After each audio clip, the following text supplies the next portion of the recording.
السلام علیکم۔ گاؤں کا ایک غریب نوجوان شہر کے ایک مدرسے میں دینی تعلیم حاصل کر رہا تھا۔ سیرت کے ساتھ اللہ نے اسے صورت بھی بہت اچھی دی تھی اور دینی تعلیم نے اس کے کردار کو اور سنوار دیا تھا۔ والدین کی غربت کا احساس کرتے ہوئے وہ تعلیم کے ساتھ ایک سیٹ کے پاس ملازمت بھی کر رہا تھا تاکہ اپنا خرچ خود اٹھا سکے اور والدین اس کے لیے پریشان نہ ہوں۔ ایک دن وہ کام پر گیا تو کچھ دیر بعد سیٹ کہیں کام سے چلا گیا۔ سیٹ کی نوجوان بیوی اس کے پاس آئی اور کہا، گھر میں کچھ کام ہے لہذا تم میرے ساتھ چلو۔ وہ اس کے ساتھ سیٹ کے گھر گیا تو اس عورت نے کمرے کا دروازہ بند کر دیا اور نوجوان کو گناہ کے لیے اکسانے لگی، مگر اس کے دل میں خوف خدا تھا۔ اس نے سختی سے انکار کیا تو وہ غصے میں آ گئی اور بولی، اگر تم نے میری بات نہ مانی تو میں اپنے کپڑے پھاڑ کر تم پر الزام لگا دوں گی کہ تم نے میری عزت پر ہاتھ ڈالا ہے۔ نوجوان بہت گھبرایا کہ کس طرح اپنی عزت و ایمان بچائے۔ آخر اس کو ایک ترکیب نظر آئی۔ اس نے کہا، ٹھیک ہے لیکن میں پہلے باتھ روم جانا چاہتا ہوں۔ اس نے کہا، جاؤ۔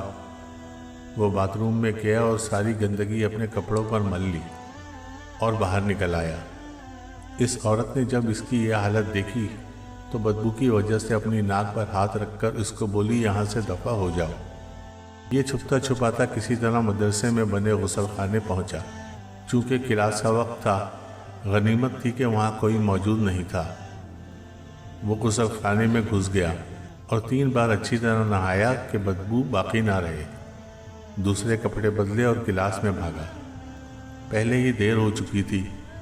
جا کے اپنی بینچ پر بیٹھا ہی تھا کہ استاد آ گئے۔ یہ گھبرایا بیٹھا تھا کہ کہیں کسی کو بدبو نہ محسوس ہو جائے۔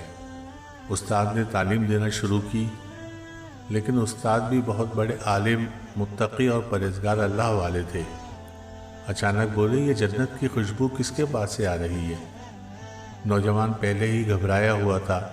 اس کو یقین ہو گیا کہ ضرور میرے جسم سے بدبو آ رہی ہے اور استاد یہ بات طنز کے طور پر بول رہے ہیں۔ استاد نے ایک ایک لڑکے کے پاس آ کر سونگھنا شروع کیا۔ اس کے پاس آئے تو کہنے لگے، نوجوان، یہ خوشبو تمہارے پاس سے آ رہی ہے۔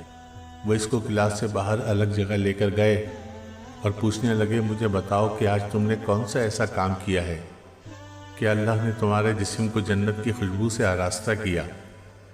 نوجوان نے سارا قصہ بیان کیا تو استاد نے فرمایا، مجھے کلاس میں آتے ہی یہ خوشبو محسوس ہو گئی تھی۔ تم نے اللہ کے خوف سے اپنے اوپر گندگی ملی اور اللہ نے تمہارے جسم کو جنت کی خوشبو سے مہکا دیا۔ سبحان اللہ۔ دوستو، اگر آپ کو ویڈیوز پسند آتی ہیں تو پلیز اس کو لائک، شیئر اور سبسکرائب کریں۔ شکریہ۔